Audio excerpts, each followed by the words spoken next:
Mañana marcho pa'l puerto con el zurrón y el ganao.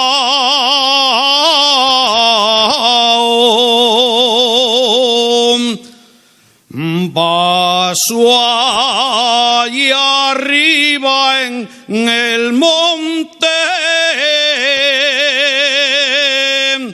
muchos meses en el año,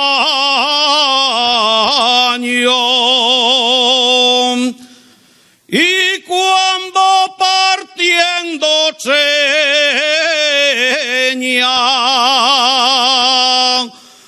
faigo fuego en mi cabaña.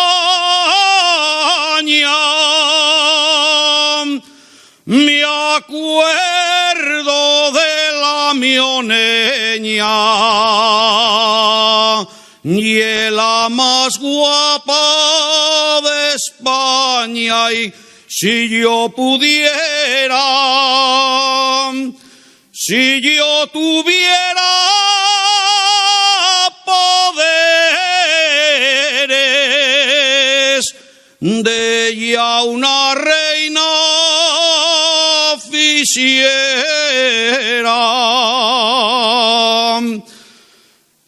ya está cayendo la nieve,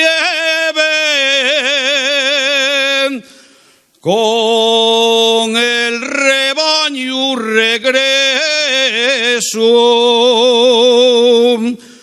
La ilusión grande que traigo y he de dar a la mi moza un beso. Fui a visitar la su casa y encontré la tan guapina,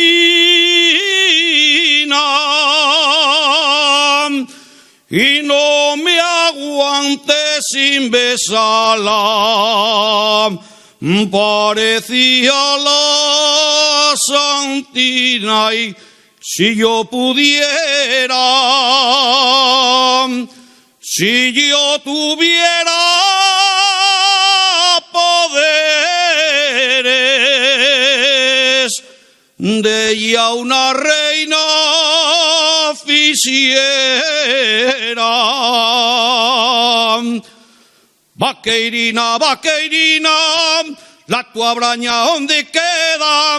Hacia arriba en aquel monte, perdida per la faldeira. Yeah. Y el señor cura del puerto tan metió en aquel piniechu y asomaba por abajo y un mangupa era un martiechu. Aparta, Rosia, que te rashe un teto.